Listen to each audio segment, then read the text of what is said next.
이번 시간에는 기압과 바람에 대해 공부를 해보자.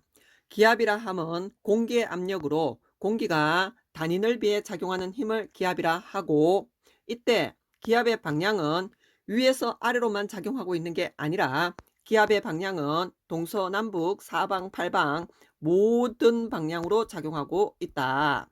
그리고 기압의 단위에는 기압이나 헥토파스칼 또는 센티미터 Hg, 밀리미터 Hg 등이 있는데, 이때 1기압의 크기는 1013 헥토파스칼과 크기가 같고 또는 76cm Hg와 같은데, 수온기둥 76cm 높이의 압력과 1기압이 같다는 의미이다.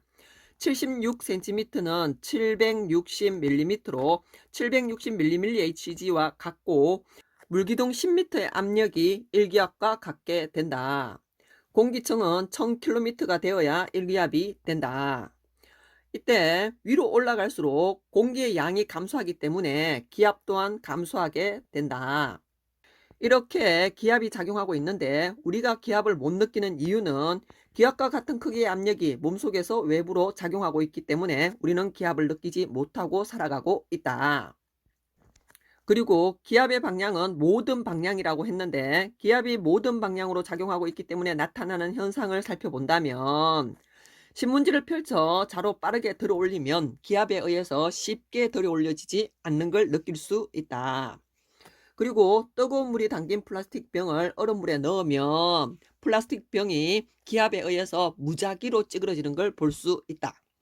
그리고 물이 가득 담긴 유리컵을 종이로 덮고 뒤집고 손을 뗐을 때에 물이 아래로 쏟아질 것 같지만 기압에 의해 종이가 떨어지지 않고 물이 쏟아지지 않는 걸 볼 수 있다. 이런 현상들을 통해서 기압이라는 힘이 우리 눈엔 보이지 않지만 우리 주변에서 계속 작용하고 있음을 알 수 있다.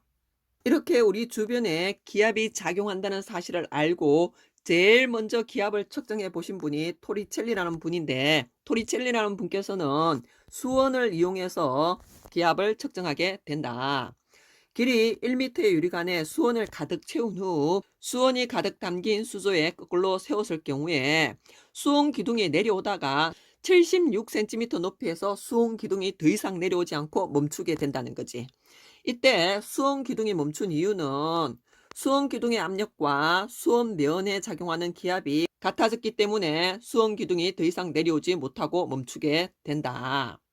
옆에 그림을 보고 다시 한번 설명을 한다면, 수온이 중력에 의해서 아래로 내려오려는 수온 기둥의 압력과 수온 면에 작용하고 있는 대기압의 크기가 같아져서 수온 기둥은 더 이상 내려오지 못하고 멈추게 된다.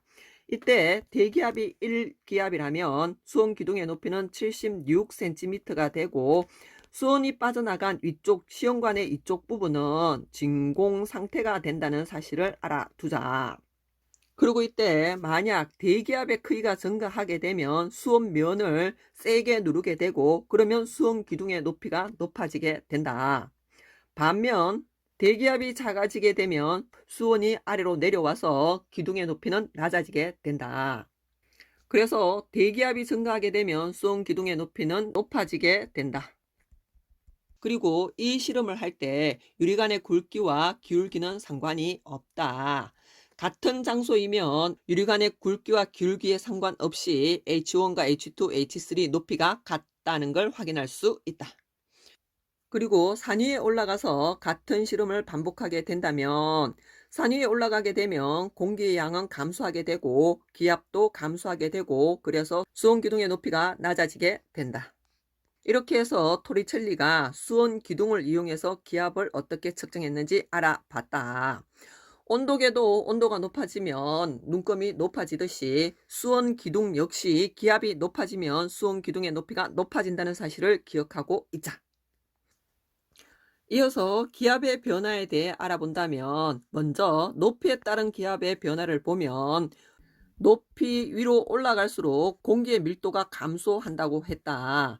공기의 밀도가 감소하게 되면 공기의 힘, 기압 역시 감소하게 되고 수온 기둥의 높이도 낮아지게 된다. 그래서 높이에 따른 기압 변화를 그래프로 그려본다면, 높아지면 기압이 낮아지므로 반비례 그래프가 나타나게 된다. 이렇게 기압은 시간과 장소에 따라 계속 변화하게 된다. 공기가 계속 움직이고 있으므로 기압도 계속 변하게 된다.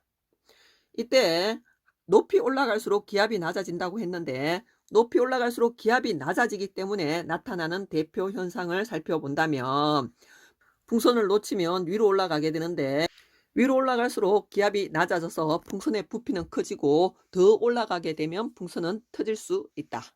그리고 과자봉지를 들고 비행기를 타게 되면 위로 올라가면 기압이 낮아져서 과자봉지의 부피가 커지게 되고 심하면 봉지가 터질 수도 있다. 그리고 산에 올라가면 기가 먹먹해지는 현상 역시 기압 차이에 의해서 발생하게 된다. 이어서 기압 때문에 나타나는 대표적 현상, 바람에 대해 알아보기로 하자.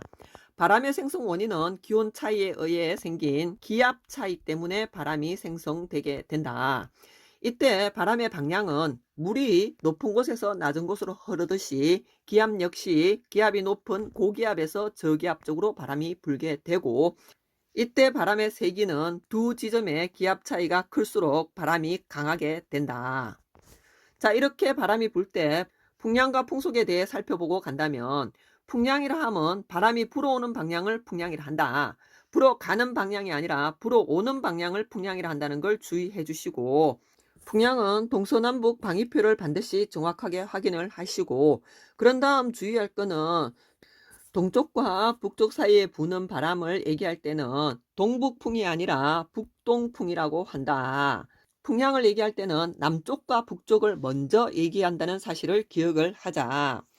그래서 각각 남동풍이 되며 남서풍이 되고 북서풍이라고 한다. 풍량을 얘기할 때 주의할 사항은 바람이 불어오는 방향을 풍량이라 하므로, 예를 들어서 A 바람이 이렇게 분다고 하자. 그러면 남서쪽으로 불어간다고 남서풍이라 하면 안 되고 북동풍이라고 해야 한다는 사실을 반드시 기억을 하자. 한 번만 더 연습을 한다면, 서쪽에서 동쪽으로 비바람이 불고 있다고 할 때 비바람의 풍량은 서풍이라고 얘기하셔야 합니다. 풍량은 불어오는 쪽 방향을 읽어줘야 한다는 걸 한 번 더 강조를 하자. 그리고 풍속이라 함은 바람의 세기를 의미한다. 풍량, 풍속에 대해 알아봤고, 이어서 바람의 생성에 대해 알아보기로 하자. 가장 대표적 예로 지표면이 불균등 가열될 때에 기온 차이가 생기고 기압 차이가 생겨 바람이 불게 된다. 그래서 살펴본다면, 지면이 냉각되게 되면 기온이 낮아지게 되고, 기온이 낮아지면 공기의 부피가 수축하게 되고, 그러면 공기의 밀도가 높아지게 된다.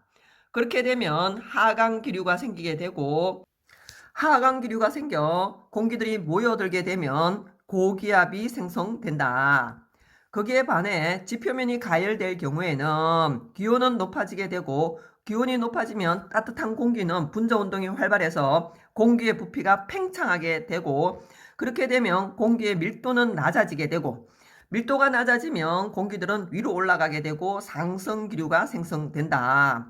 공기들이 위로 올라감으로써 공기의 양이 줄어들게 되고 공기의 압력, 기압이 낮아져서 저기압이 생성되게 된다.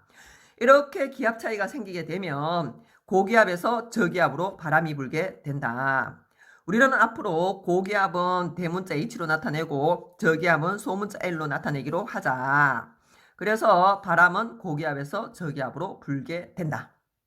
항상 그러한 건 아니지만 일반적으로 기온이 낮아지게 되면 기압은 높아지게 되는 경우가 많기 때문에 이 파트를 공부할 때는 기온과 기압이 반대로 간다는 걸 기억을 하고 있으면 문제를 풀 때 도움이 될 수 있다. 옆에 그림으로 한 번 더 설명을 해보기로 하자. 그림을 보면 B에서 A로 바람이 불고 있는 상황을 볼 수 있는데, 이걸 보고 바로 B가 고기압이고 A가 저기압임을 알아야 한다.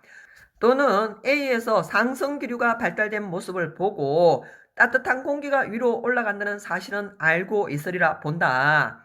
그래서 A쪽이 고온이고 하강 기류가 발달한 B가 저온임을 알고 고온이 저기압, 저온이 고기압이 된다는 사실을 보고 그래서 고기압에서 저기압으로 바람이 불고 있구나 하고 한 번 더 확인할 수 있다. 그리고 상공에서는 A에서 B 쪽으로 공기가 이동하고 있는데 우리는 우리가 살고 있는 지표를 기준으로 고기압과 저기압 또는 고온, 저온을 따지는 연습을 하도록 하자. 그리고 한 가지 더 얘기를 한다면 저기압의 경우 상승 기류가 발달하다 보니 공기가 위로 올라가게 되고 그러면 위로 올라간 공기가 구름을 만들게 되고 그래서 저기압은 날씨가 흐리게 된다. 그에 반해 하강 기류가 발달한 고기압의 경우는 공기가 내려오게 됨으로써 있던 구름도 소멸하게 되고 날씨는 맑게 된다. 그래서 내가 기분이 안 좋을 때, 내 기분이 흐릴 때, 나 지금 저기압이니까 건드리지 말라고 얘기하는 경우 들어본 적 있으리라 본다. 그래서 저기압이 상승 기류가 발달하게 되고 구름이 만들어지고 날씨가 흐리다는 것까지 알아두고 넘어가기로 하자.